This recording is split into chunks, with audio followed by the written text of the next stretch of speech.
With all that being said, my question to Senator Booker is this. For the next generation of Americans, for the young people who are tuning in and wondering, well, what is it that I can do? Do I have a voice? Do I have any power? What would you say to them? How can they take action? I love you for that question, my friend. And I just want to talk about anger, because I've been all over the place. I read these letters and they make me sad. I read these letters, they make me angry. I read these letters, they make me embarrassed that we're a country where people have to rend their pride and beg for help because of the little teeny modicum of support they get from a service like Medicaid. But I've been saying over and over again, as I've tried to learn from my elders, if I've tried to learn from the heroes I revere, that I learned from my parents that anger is not a bad emotion. It's what you do with that emotion that's important. Does it consume you? Does it drive you to hate other people, or do you allow it to fuel you? Because it was ferocious love that had ancestors of all of ours in this country make it through the insults, no Irish need apply, the injuries of Japanese internments. It's what do you do with those feelings? You're not defined by what happens to you, you're defined by how you choose to respond. So I tell people, anger, if you're not angry,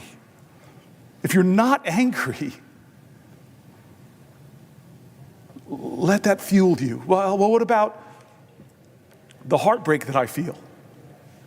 Well, I get emotional sometimes because I read a letter and something in it makes me remember somebody I know, or to feel the hurt of constituents begging for help, and it breaks my heart. But I tell you, if America hasn't broken your heart, you don't love her enough. Because there's so much heartbreak and fear and pain in a nation where people are seeing their economic hopes and dreams of maybe buying a home or having the money to help their kids with school or to meet their basic needs, where so many Americans are one flat tire, one $400 hit to their account, and they're suddenly doing payday loans or having to struggle to find a way through. There's so much heartbreak in this country. Great love means you make yourself vulnerable to having that heartbreak. But the heart's this powerful tool that even when it's broken, it still beats. And what about people that are afraid? I get afraid sometimes. I think about this legislation, if it goes through, what's going to happen in my state? I know the hospitals. I know the recipients. But you're telling me, look at our history. Is there anybody in American history that you revere that didn't face extraordinarily fear? Because you cannot have great courage without great fear. Fear is a necessary precondition to courage. And so you ask me, my friend, what can people do? I want to remind people, as I've said before on this floor, to remember the truth that I heard before I came here, that change does not come from Washington, it comes to Washington by the people who demand it. I said this earlier, do you think that we got suffrage in this country because a bunch of men on this Senate floor right here put their hands in and said, hey fellas, on the count of three, women get the right of vote, ready, 1, 2, 3, go. No, that's not how it happened. It happened because of Alice Paul. She was a young person from New Jersey. She broke with the course of human events.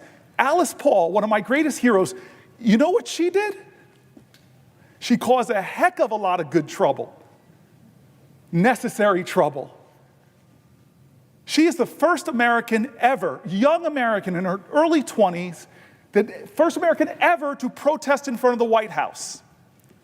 She broke with the older, more mature suffrage organizations and went to the White House and did what she called a silent retreat, protest. She held up signs quoting President Woodrow Wilson's own words about freedom and equality and say, aren't they true for me? Like a great black woman would later say, ain't I a woman? Don't I deserve rights? You don't think she was afraid? Let me tell you how afraid she was. Hundreds came out to jeer her, blocking the street, and then they arrested her for obstructing public passage. And then what do you do with a strong, powerful woman? You say that she's crazy and you throw her in an insane asylum. Before Gandhi sitting in jail before Gandhi, Alice Paul, this young American from New Jersey, goes on a hunger strike. And they don't honor her hunger strike. They shove tubes down her throat, crack eggs into the tube, force feeding her, and thank God for the First Amendment, which is under attack here in America. The freedom of the press, under attack here in America. Look at the dragging the journalist Jeffrey Goldberg right now for doing what? Getting the highest security officials in the land, just showing them the laws that they were breaking. A journalist covered what Alice Paul did. She gets out of jail because of public outrage. She goes back to protesting in front of the White House, and Woodrow Wilson, the President of the United States, finally comes out and joins her in supporting suffrage. You don't think she was afraid, angry, heartbroken, but she did something different. She chose a new and unusual pathway to show that this is not the America I believe in. The poetry of Langston Hughes. America never was America to me, but I swear this oath, America will be. The poetry of Langston Hughes. There's a dream in this land with its back against the wall. To save a dream for one, we must save the dream for all. It's what you do with those emotions that matters. Does it call you to greater service? Does it call you to greater sacrifice? Does it call you to greater love? And let me say one more thing. As we were speaking, I just wanted to bring this up. You know I love history. And this is one of my favorite letters, Alex, my colleague, Senator Padilla. It's one of my favorite letters in all of American history because an obscure, unknown American, obscure and unknown, would never have been known, writes a letter to a powerful, powerful man. This obscure American woman that nobody know or would have heard of, ever, if somebody didn't hear about her story and write a book. She would be gone like most of the great heroes in American history, that we don't know their names. It reminded me of the last healthcare debate when Donald Trump tried to take away the ACA, and how many amazing, heroic people who I don't remember their names, but rose up and say, no, no, no, that got three of my colleagues, McCain, Murkowski, and Collins, to change their vote on this floor and stop healthcare being stripped away from 20 million Americans. Well, here is what I mean. It's not the powerful people with titles and celebrity and offices and billions of dollars that have ever shaped this country. What shapes this nation is hard-working, determined Americans who say, I'm going to redeem the dream of America. I'm going to heal the soul of this country. I'm going to demand that we do better, that we rise higher, that we make change happen. What can you do? That you ask if you're a young person? I love this letter.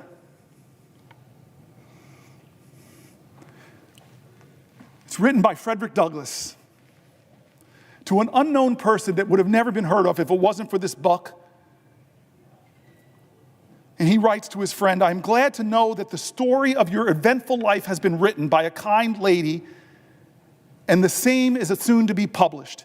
You ask for what you do not need from me, Frederick Douglass writes. You call upon me for a word of commendation.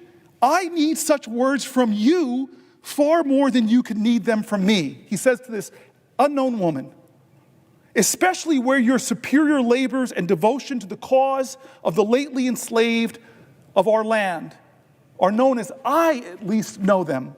The difference between us is very marked, says the great Frederick Douglass, one of the most known people. He was the most photographed man, period, in the 1800s. The difference between us is very marked, Frederick Douglass says. Most that I have done and suffered in the service of our cause has been in public, and I have received much encouragement at every step of the way. You, on the other hand, he says to this woman, you, on the other hand, have labored in private. I have wrought in the day, you in the night. I have had the applause of the crowd and the satisfaction that comes of being approved by the multitude, while the most you have done has been witnessed by a few trembling, scared, and footsore bondsmen and women whom you have led out of the house of bondage, and whose heartfelt God bless you has been your only reward. The midnight sky and the silent stars have been the witnesses of your devotion to freedom and to heroism, accepting of John Brown of much encouragement,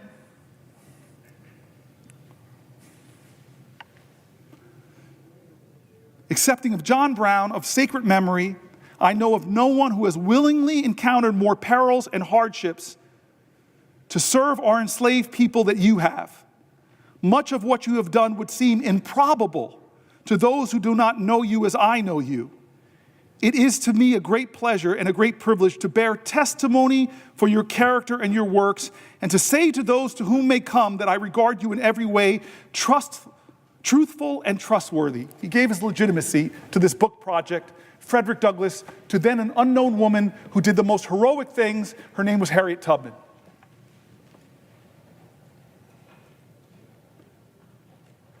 How did we get here, America, to this privileged place? Well, we got here because of that incredible infrastructure project that this place didn't fund called the Underground Railroad, where black Americans and white Americans broke laws, did civil disobedience to stop slavery. How did we get here? We got here because young 20-somethings got upon a bridge named for a grand wizard of the KKK, named the Edmund Pettus Bridge. We got here because they marched. We got here because they were beaten. We got here because they bled, and I may know one or two of the people on that bridge. I may know one of the two of their names, but I am in this body because of them. How did we get here, America? We got here because of people whose names I don't know, who fought at Seneca Falls. How did we get here? Because of people whose names I don't know, who stood at Stonewall. We got here because of people's names I don't know, who were there at Selma. This is the answer to your question. This is an American moral moment. This is the question of where do we stand for health care? Where do we stand for Social Security? Where do we stand for VA benefits? Where do we stand for our American neighbor when the call and commandment of every faith in our land is to love your neighbor? What is the quality of our love, America? Now is the time to get angry, but let that anger fuel you. Now is your time to get scared for what's happening to your neighbors, and let that fear bring about your courage. Now is your time to stare at despair and say, you will not have the last word, because I'm going to stand up, and at least I can give one person hope in this country. Can I give one person hope in this country?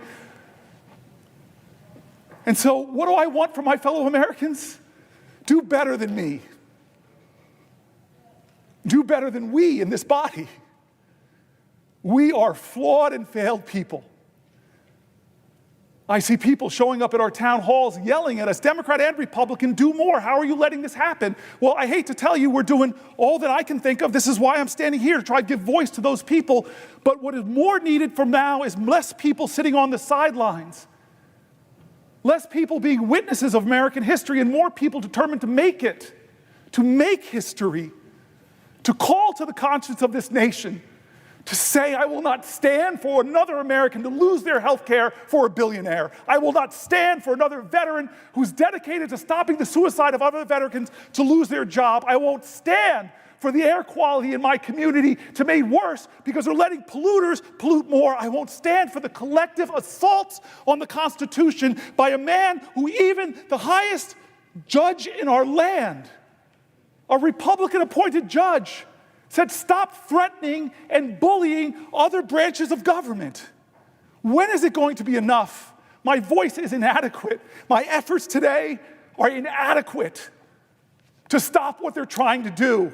But we, the people, are powerful. We are strong. We have changed history. We have bent the arc of the moral universe. And now is that moral moment again. It's the moral moment again. God bless America. We need you now. God bless America. If you love her, if you love your neighbor, if you love this country, show your love. Stop them from doing what they're trying to do. For almost 20 hours, we have laid out what they're trying to do. 20 hours. I want to stand more, and I will, but I'm begging people, don't let this be another normal day in America. Please, God, don't let them take Medicaid away from 10, 20, 30, or 40 million Americans who desperately need it. Don't let them do it. Will the Senator yield for a question? I will yield to my dear friend.